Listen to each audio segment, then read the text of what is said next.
I'm a God, not the God. You are gods, the children of the Most High. ብዙ ክርስቲያን ከርታታ የሆነው በምንድን ነው? በቁጥር አንድ ደረጃ ከርታታ የሆነ ፓስተሩን ወይም አገልጋዩን ወይንም ደግሞ የእግዚአብሔር ሰው የሆነው በስተትም ሰርቶ ይሆናል፣ ስተትም ሳይሰራ ይሆን ይነካና ከዛ በኋላ ህይወቱ ሚዘረብል ይሆናል። የርግማን አይነት ሲጫወትበት ታያለ። እኔ በዚህ በአዲስ ኪዳን አገልግሎት ይሄ ሰው የሚያወራው ሐሳብ ትክክል ነው ብዬ አልቀበልም። አንድ ታዋቂ አገልጋይ ሞተዋል ይልና መንፈሳቸው ግን አሁንም አለ። ስሙት እስቲ። በላት እያለኝ ነው። ከበስተጀርባሽ አንድ በጣም ጃይንት ኢትዮጵያ ምድር ላይ ተነስተው የነበሩ ኃያል እግዚአብሔር ሰው እስካሁን ድረስ ፕሬዘንሳቸው እዚህ ምድር ላይ ያለ፣ እሳቸው በስጋ ባይኖሩ ግን ፕሬዘንሳቸው እዚህ ምድር ላይ ያለ አንድ በጣም ጃይንት እግዚአብሔር ሰው አለው። እሳቸው የሉም፣ ስፒሪታቸው ግን አለ። ስሙ በእናታችሁ ስሙ። I don't think most people would want to be me. They may think they would want to be me, but they don't know. They don't understand. I mean, my mind is a storm. ዲስ ጋይ ማረግ አይጠበቅብኝም ለሆነ አይገባም ነበር፣ ግን ብቻዬን ነው ምተኛዋል። ብዙ ጊዜ ብቻዬን ነው ምተኛው። ውስጡ የብቸኝነት ስሜት ይሰማል። ሰላም የሕያው ቃል ሚዲያ ተከታታዮች እንደምን አላችሁ? ጸጋ ከሁላችሁ ጋር ይሁን። ወንድማችሁ ዮናስ በድሉ ነኝ። እንደተለመደው በአዳዲስና በአጫጭር በአስተማሪ ቪዲዮዎች መጥቻለሁ። ለዚህ ቻናል አዲስ ሆናችሁ ሰብስክራይብ፣ ሼር በማድረግ እንዲሁም ደግሞ ይህንን ቪዲዮ ላይክ በማድረግ ቤተሰብ እንድትሆኑ እስከ ፕሮግራም የፍጻሜ ድረስም አብራችሁኝ እንድትቆዩ በጌታ ፍቅር ጠይቃለሁ። መልካም ቆይታ።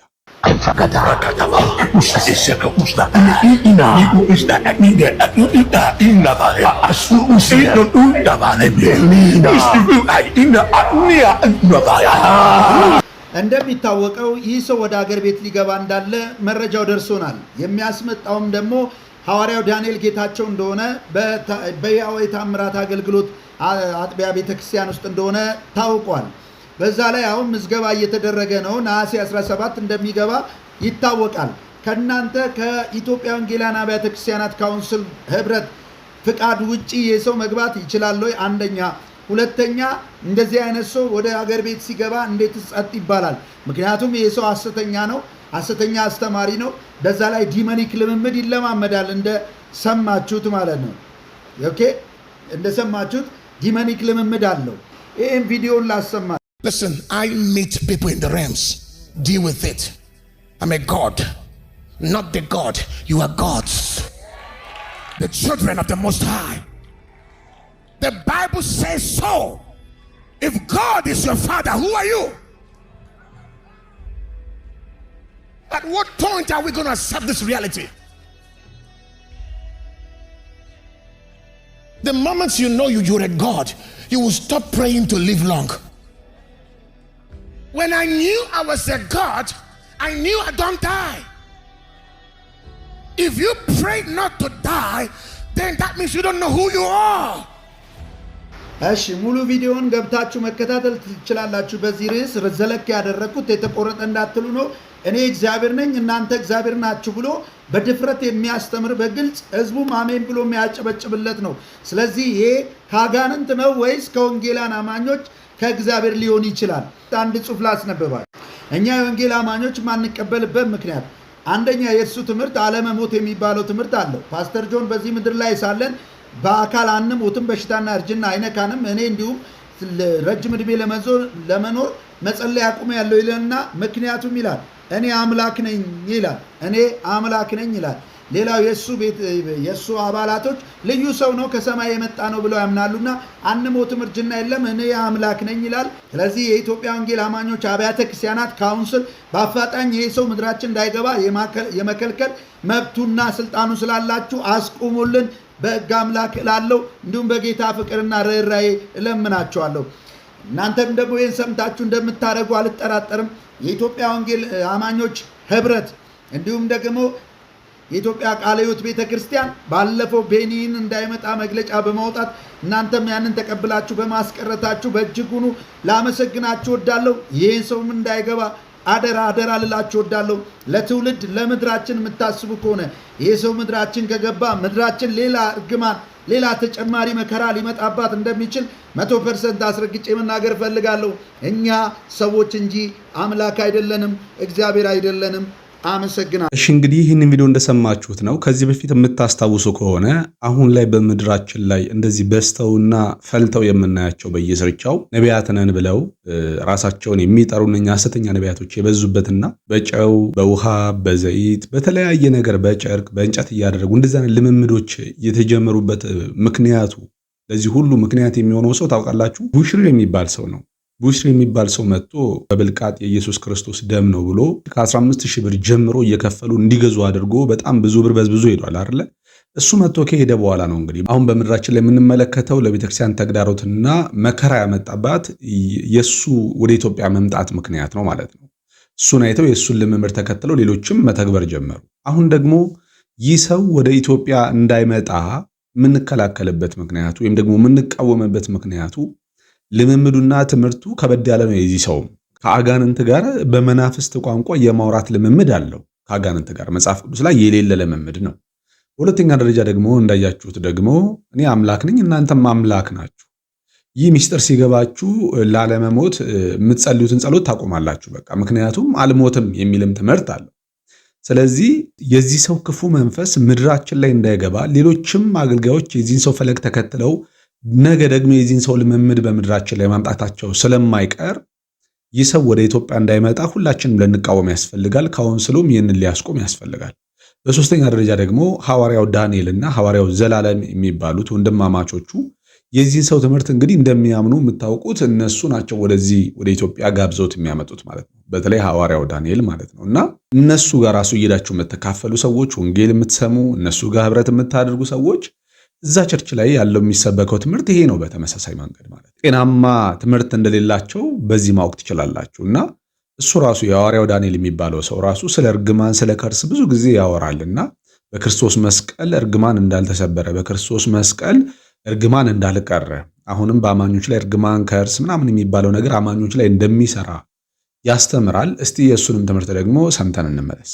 ብዙ ክርስቲያን ከርታታ የሆነው በምንድን ነው? በቁጥር 1 ደረጃ ከርታታ የሆነ ፓስተሩን ወይም አገልጋዩን ወይንም ደግሞ የእግዚአብሔር ሰው የሆነው በስህተትም ሰርቶ ይሆናል፣ ስህተትም ሳይሰራ ይሆን ይነካና ከዛ በኋላ ህይወቱ ሚዘረብል ይሆናል። የእርግማን አይነት ሲጫወትበት ታያለ። ምክንያቱም ልቡ ካዘነብህ ጥሩ አይደለም። ደግሜ እላለሁ፣ ልቡ ካዘነብህ ጥሩ አይደለም። እሺ እንግዲህ እንደሰማችሁት ነው። አንዳንድ ጊዜ ቸርቻቸው ላይ ወንበር ላይ ተቀምጠው የሚያዩት ህዝብ የሆነ ጅል መጽሐፍ ቅዱስ የማያነብ ሞኝ ብቻ አድርገው ነው የሚያስቡት እነኚህ ሰዎች። ለምን እንደሆነ አላውቅም። ሰው ቤት እኮ መጽሐፍ ቅዱስ ያነባል፣ ይመረምራል። በእርግጥ እንደዚህ አይነት ቦታ እየሄዱ የሚካፈሉ ሰዎች እኔም እንደነሱ እንዳስብ እገደዳለሁ። ምክንያቱም አንድ አገልጋይ የሚያወራውን የሚሰብከውን የሚያስተምረውን ትምህርት በመጽሐፍ ቅዱስ መዝኖ የማይቀበል ዝም ብሎ አግበስብሶ የሚቀበል ምዕመን እውነት ነው ሞኝ ነው። እንደዚህ አይነቱን ምዕመን ቢጫወቱበትም አይገርምም። እና ምንድነው እያለ ያለው? አንድን አገልጋይ ትቃወምና ትናገርና ህይወትም ይዝረብል ነው የሚሆነው።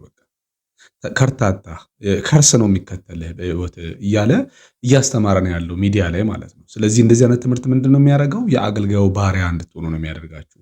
እሱን መቃወም፣ እሱን መናገር፣ ከእሱ ተቃራኒ መቆም ከእግዚአብሔር ጋር እንደመጣላት እና ከእግዚአብሔር ጋር ጸበኛ እንደምትሆኑ አድርጎ ያስተምሯቸዋል ማለት ነው። እና መጨረሻ ላይ ምንድን ያለው እሱ ራሱ አንድ አገልጋይ የፈለገው ቢሳሳትም እያገለገለ ከሆነ መቃወም የለብንም ምክንያቱም እግዚአብሔር ነው የሾመው፣ እግዚአብሔር ነው የሚጠቀምበት፣ አይመለከተኝም ነው የሚለው። መጽሐፍ ቅዱስ ግን እንደዚህ ያስተምራሉ። ሐዋርያው ጳውሎስ ሐሰተኛ አስተማሪዎችን፣ ሐሰተኛ አገልጋዮችን ከመጽሐፍ ቅዱስ አንጻር ትምህርታቸው ሲመዘን ከክርስቶስ መስቀል ጋር የሚገጭ ትምህርትን የሚያስተምሩ ሰዎችን ዝም ብለን እንድናልፍ ነው እንደሚያዘን አይደለም። በጭራሽ መቃወም ያስፈልጋል፣ እንደነኛ አይነቶቹን ማለት ነው።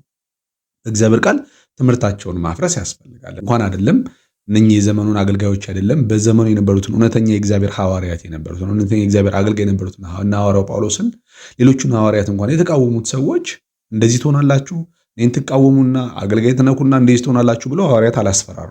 በቃ ያ ሁሉ የሚደርስባቸው መከራ፣ ስድብና ትችት ለበጎ ነው ለመልካም ነው ብለው ደስ እያላቸው ነው ወደ ቤታቸው እየገቡ የሚያገለግሉት አይደል? ስለዚህ እነኚህ የዘመኑ አገልጋዮች መነካት አይፈልጉም። ተቃውሞ እንዲነሳባቸው አይፈልጉም። ምክንያቱም ይፈራሉ። ነገ ህዝቡ እንዳይገለበጥባቸው ብቻቸውን እንዳይቀሩ ስለሚፈሩ ራሳቸውም በተለያየ መንገድ ከለላ በማድረግ ራሳቸውን ለመጠበቅ ህዝቡም የነሱ ጠበቃ እንዲሆን ብቻ ማድረግ ነው ማለት ነው ዋነኛ ዓላማቸው። እና ሁላችሁም መንቃት አለባችሁ እንደምናቶች። እኔ በዚህ በአዲስ ኪዳን አገልግሎት ይሄ ሰው የሚያወራው ሐሳብ ትክክል ነው ብዬ አልቀበልም። አንድ ታዋቂ አገልጋይ ሞተዋል ይልና መንፈሳቸው ግን አሁንም አለ። ስሙት እስቲ። እንዲህ በላት እያለኝ ነው። ከበስተጀርባሽ አንድ በጣም ጃይንት ኢትዮጵያ ምድር ላይ ተነስተው የነበሩ ኃያል እግዚአብሔር ሰው እስካሁን ድረስ ፕሬዘንሳቸው እዚህ ምድር ላይ ያለ፣ እሳቸው በስጋ ባይኖሩ ግን ፕሬዘንሳቸው እዚህ ምድር ላይ ያለ አንድ በጣም ጃይንት እግዚአብሔር ሰው አለው። እሳቸው የሉም፣ ስፕሪታቸው ግን አለ። እግዚአብሔር እቤቷ አለኝ። ከአገልግሎት ወርደው እንደመጡ ሮብ ቀን አለኝ የጌታ መንፈስ። ከአገልግሎት ወርደው የመጡት 9 ሰዓት ከሩብ ላይ ነበር አለኝ የጌታ መንፈስ። ሲመጡ ከአንድ ወጣት ልጅ ጋር ነበር የመጡት አብረው አለኝ። አኩቻን ያናማን ቄስ በሊና ነው ማየው። የሊና ሰርካ መንፈስ አለ አሁን በምድር ላይ። እሺ እንግዲህ በጣም አደገኛ ልምምድ ነው የሚለማመዱት እነኚህ ሰዎች እና ትምህርታቸውም ንግግራቸውም እንግዳ ነው። በቃ በመድረክ ላይም አላማም አድርገው በዋነኛነት የሚሰሩትም እነሱ የሚናገሩት የሚያደርጉት ልምምዳቸውም ሁሉም ነገር እንግዳ እንዲሆን ነው የሚፈልጉት። ለምንድነው? የሰዎችን አእምሮ አትራክት እንዲያደርግላቸው፣ ትኩረት እንዲስብላቸው እንደዚህ አይነት ቃላቶችን መጠቀም፣ ከመጽሐፍ ቅዱስ ወጣ ያሉ ልምምዶችን መጠቀም የተለመደ ተግባራቸው ነው እና አሁንም እየተናገረ ያለው የሞተ ሰው ፕሬዘንሳቸው እስካሁን ድረስ አለ፣ መንፈሳቸው አለ ይላል። እነሱ ማን ናቸው መንፈሳቸው እስካሁን የሚኖረው? መጽሐፍ ቅዱስ ሲናገር እኮ ስጋም ወደ አፈሩ መንፈስም ወደ ሰጠው ወደ አምላኩ ሳይመለስ ፈጣሪን አስብ ይላል። በቃ ሰው ሲሞት ስጋ ወደ አፈር ይገባል፣ መንፈሱ ወደ አምላኩ ይላል። አለቀ በቃ። የሰው ማብቂያ እዛ ጋ ነው። ከሞተ በኋላ በምድር ላይ ፕሬዘንሱ እስካሁን የሚኖርበት መንፈሱ የሚሰራበት ምንም ምክንያት የለም። እኔ አንዳንድ ጊዜ ምን አይነት የሆነ ነገር ውስጥ እንደገቡ አላውቅም። አንዳንድ ልምምዳቸው ከእግዚአብሔር መንፈስ ጋር አይደለም። እነኚህ ሰዎች ግንኙነት ያላቸው ዲመኒክ የሆነ ልምምድ ነው ያላቸው፣ አጋንንታዊ ልምምድ ነው ያላቸው። የሚለማመዱት የሆነ መናፈስታዊ ልምምድ ነው ያላቸው እንጂ ከእግዚአብሔር መንፈስ ጋር ህብረት እንዳለው ሰው መጽሐፍ ቅዱስን እንደሚያነብና ሁልጊዜ በመንፈስ ቅዱስ እንደሚነዳ ሰው አይደለም። እያንዳንዱ ድርጊታቸው ተጠንቀቋቸው። ስሙ በእናታችሁ ስሙ። I don't think most people would want to be me. They may think they would want to be me, but they don't know. They don't understand. I mean, my mind is a storm.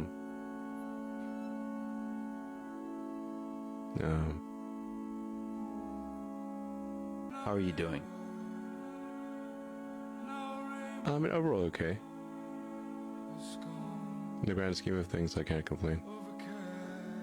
Do you get lonely? Sometimes, but my kids and friends keep me company.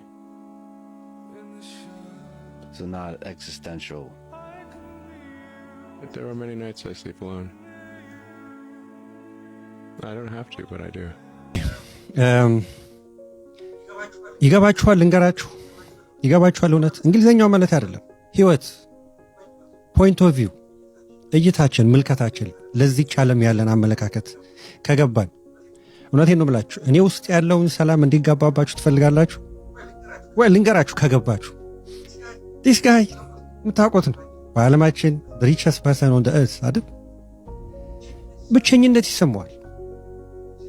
እሺ፣ በነገሮች ላይ ደስተኛ አይደለም። ከተናገረው ውስጥ የተወሰነውን ጠቀስቀስ ስላድርግላችሁ። ብዙ ሰዎች እንደኔ መሆን ይፈልጋሉ፣ ግን አይገባቸውም። በነገራችሁ አይገባቸውም። እውነቱን ነው። እሱ ሲናገር እኔ ማን ትዝ ብለኝ ታውቃላችሁ? ልበ አምላክ ዳዊት መዝሙር 90 ሁሉ ኖሮኝ ልቤ ሲፈራ አይቼዋለሁ። ሁሉ ኖሮኝ ገብቷችኋል? ትርጉሙ ዕቁባቱም፣ ብሩም፣ ገንዘቡም፣ ሀብቱም ሁሉም ነገር ኖሮት ልቡ ሲፈራ አይቶታል። ኢትስ ዘ ሴም ቲንግ ኤለን ሙስክ ነው በእኛ ዘመን። ይህን ያነሳሁት ለምን መሰላችሁ? ኢትዮጵያውያን አንደርስታንድ ከድህነት ከተለያዩ ካመጣጣችን ከእናት ከአባቶቻችን ስህተት ዩ ጋይስ ዴስፓሬት ኦል ኦፍ አስ ኢስ ዴስፓሬት ፎር መኒ። ገንዘብ አያስፈልግም እያልኩኝ አይደለም። ቅዱስ ጳውሎስ ያለው በመጠኑ አለበለዚያ ትክለፈለፋላችሁ መርዝ እንደበላ ውሻ። ዲስ ጋይ ማረግ አይጠበቅብኝም ልሆን አይገባም ነበር፣ ግን ብቻዬን ነው ምተኛዋል። ብዙ ጊዜ ብቻዬን ነው ምተኛው። ውስጡ የብቸኝነት ስሜት ይሰማዋል። ገንዘብ የማይሞላው ሌላ የጎደለ ነገር እንዳለ ገብቶታል። ለዛ ነው ልበ አምላክ ዳዊት ሁሉ ኖሮኝ ልቤ ሲፈራ አይቼዋለሁ፣ አንተ መታመኛዬ ነህ ያለው እሱ።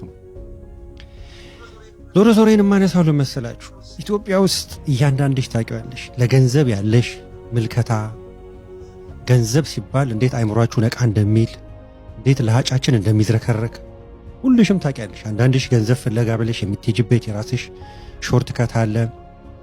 ከዛ ከተዋረደ መልአክ እንኳን የሆነ ነገር ቢገኝ ወደዛ አካባቢ የምትልከሰከሱም አላችሁ። አያችሁ አይደል? እሱ እንኳን አለበት ተብሎ የሚታማ ሰው ነው። ምንም ጭንቅላት ቢኖረው፣ ምንም ጂኒየስ ቢሆን፣ ምንም ሮኬት የሚያመጥቅ ሰው ቢሆን አት ዘ ሴም ታይም ለጥልቁ ዓለም አንዱ ተገዥ ነው ተብሎ ይታመናል። ግን ደስታ የለም፣ በረከት የለም። ገንዘቡ አለ፣ የአይምሮ በረከት የለም። ፎቁንም ቆልለው ምኑንም አዝረክርከው ይሄ ፒስ ኦፍ ማይንድ ከሌለ ያ ሁሉ ኮተት ያ ሁሉ ሀብት ምን ያረግልሃል ነው። ወደ ኢትዮጵያ ሕዝብ ልምጣ። እንዳትሰሩ አገራችሁ እንዳትገነቡ አይደለም። አት ዘ ሴም ታይም እኔ ያለኝን አምቢሽን ታውቃላችሁ ለሀገሬ። ግን በዚህ ደግሞ ኢትዮጵያን መለወጥ የሚችሉ ብዙ ሀብቶችን በስርቆት መልክ በምንም መልክ ወስደህ ለጊዜው ሊመስልህ ይችላል፣ ግን የሰላም እንቅልፍ የለም። ይኸው ኤለን መስክ ተናገረ። አተኛም፣ የአእምሮ ሰላም የለም። ስለዚህ ያ ሁሉ ኮተት አያስፈልግም ማለት ነው። ምክንያቱም ያ የወሰድከው የዘረፍከው ኮተት ወይንም ብር በለው ምን የመጣበት መንገድ ትክክለኛ ስላልሆነ do you think እግዚአብሔር አምላክ አይን የለውም አያይም ብለን ያሰብከው ሰብስበት ይዘዋል፣ ግን ሰላምን ይነሳባል። ምንም ነገር ደግሞ የአእምሮ ሰላም ከነሳ ምን ያደርግልሃል? በአንተና በአንድ የኔቢጤ መሃል ያለው ልዩነት የኔቢጤው በሰላም እንቅልፍ ተኝቶ ያድራል፣ አንተ ግን አፍጠ ነው የምታርፍ። ብቸኝነት ይሰማል፣ ሎንሊነስ። እሱም ያለ ይህንን ነው። ግን አዮኬ ያለው አም ኦኬ፣ ግን ልቤ ሲፈራ አይቼዋለሁ አለ እንደ ልበ አምላክ ዳዊትና ይህን ያነሳሁት ምንድን ነው? ብሩም ያላችሁ የተወሰነውን የሆነ ነገር አድርጉና ወዲያው አይምሯችሁ ሲታከም ይታወቃችኋል። ዝም ብላችሁ አትስገብገቡ። ብሩም የሌለህ ይህ ለአንተ ትልቅ ትምህርት ነው። ብር እንደሚያስፈልገው ሁሉ ግን ለብር ብለህ በወንድምህ አናት ላይ በዘመድህ አናት ላይ በዘመድህ ህይወት ላይ ወስነህ ብርን አስቀድመህ ወደፊት ከመጣህ መጨረሻ ላይ ልክ እንደዚህ ሰውዬ ቆዝመህ ነው የምትቀመጠው። ብር ያንተን የአእምሮ ሰላም ፊክስ ሊያደርገው አይችልም። ተረዳዳን? ልቦና ይስጠን። እሺ እንግዲህ እንደሰማችሁት ነው ወንድማችን በጣም ጠቃሚ መልእክትን ያስተላለፈልን። በጣም ብዙ በምድራችን ላይ ለአእምሮ የሚዘገነኑ ወንጀሎች፣ ሰቅጣጭ ነገሮች፣ ኃጢአቶች፣ ርኩሰቶች የሚደረጉት በብር ምክንያት እንደሆነ ይታወቃልና መጽሐፍ ቅዱስም ለሁለት ጌቶች መገዛት አይቻልም ተብሎ ተጽፏል። ለገንዘብና ለጌታ መገዛት አይቻልም። ነገር ግን አንድ ነገር ልበላችሁ፣ አሁን ባለንበት ዘመን ገንዘብ የኃጢአት ስር ሊሆን አይችልም። ገንዘብ የኃጢአት ስር ሊሆን አይችልም። ድህነት ግን የኃጢአት ስር ሊሆን ይችላል። ምክንያቱም ምንድነው? ድሃ ከመሆናችን የተነሳ ገንዘብ ለማግኘት የምንሄድባቸው አንዳንድ መንገዶች እግዚአብሔርን የሚያሳዝኑ አይምሯችንን፣ ሕሊናችንን ጥለን የምናደርጋቸው ነገሮች ናቸው። ገንዘብ ለማግኘት የምንሄድባቸው መንገዶች። ነገር ግን ገንዘብን መውደድ፣ ገንዘብ ሳይሆን ገንዘብን መውደድ ግን የኃጢአት ስር ነው። ገንዘብን ከመውደድ የተነሳ ነው ብዙ ኃጢአቶች የሚደረጉት ማለት ነው። ስለዚህ አንድ ሰው በታላቅ ድህነት ውስጥ በሚሆንበት ጊዜ ከዛ ድህነት ለመውጣት በሚያደርገው ጥረት ሊናውን ጥሎ ርኩሰት በማድረግ ወንጀል በመስራት ኃጢአት በመስራት ያንን ገንዘብ ለማምጣት ሲፈልግ ይሄ ገንዘብን መውደድ ይባላል። እያችሁ ገንዘብን ስንወድ ደግሞ ሁልጊዜ ኃጢአት ነው ማለት ነው የምንሰራው። ገንዘብን ወደን የምንሰራው ጽድቅ የለም። ስለዚህ ገንዘብ ባሪያ ነው። ገንዘብ አገልጋይ ነው። እኛን ለማገልገል የተፈጠረ ነው። ገንዘብ ባሪያ ነው። በቃ እኛ ማሰብ ያለብን ገንዘብ መጠቀሚያ ነው። ስለዚህ ገንዘብን ከሰው በላይ፣ ገንዘብን ከእግዚአብሔር በላይ፣ ገንዘብን ከምንም ነገር በላይ ካደረጋችሁት እንስታለን ማለት ነው። ለሰው ልጅ ገንዘብ በጣም አስፈላጊ ነው። ነገር ግን ወንድማችን እንዳለው ኤለን መስክም የዓለማችን ትልቁ ባለሀብትም ሲናገር እንዳያችሁት አያችሁ፣ የአእምሮ ሰላምና እረፍት የሚነሳ ከሆነ ገንዘቡ ለእናንተ ምንም ጥቅም የለውም። ሰላማችሁን የማያስጠብቅላችሁ ከሆነ ደህንነታችሁን የማያስጠብቅላችሁ ከሆነ ስቲል አሁንም ብቻችሁን እንደሆናችሁ የሚሰማችሁ ከሆነ ገንዘብ እያላችሁ ገንዘብ የማይሞላው ነገር እንዳለ ግልጽ ነው ማለት ነው። ስለዚህ ሁሉን የሚሞላ ግን ጌታ ነው። መጽሐፍም ሲናገር በጎ ስጦታ ፍጹምን በረከት ከላይ ከብርሃናት አባት ይወርዳል ይላል። በጎ ስጦታ አለ፣ ፍጹም የሆነ በረከት አለ። ፍጹም ያልሆነ በረከት አለ፣ በጎ ያልሆነ ስጦታ አለ። አያችሁ፣ አሁን በጎ ያልሆነና ፍጹም ያልሆነ ስጦታና በረከት በሕይወታችን የሚመጣ የእኛን ሰላም ይነጥቀናል፣ አላስፈላጊ ሕይወት ውስጥ እንድንገባ ያደርገናል። በጎ ስጦታና ፍጹም በረከት ግን ከላይ ከብርሃናት አባት ነው የሚወርዱት። ስለዚህ ከላይ ከእርሱ የሆነውን በቅድስና በንጽህና የሆነውን ነገር ብቻ ለማግኘት ነው መጣር ያለብን ማለት ነው። እሱ ሰላማችንን አይነሳም፣ ረፍታችንን አይወስድብንም። በቃ ከጌታም ጋር ያለንን ሕይወት ሳናበላሽ በትክክል በምድር ላይ የሚያስፈልገንን ነገር አድርገን እንሄዳለን።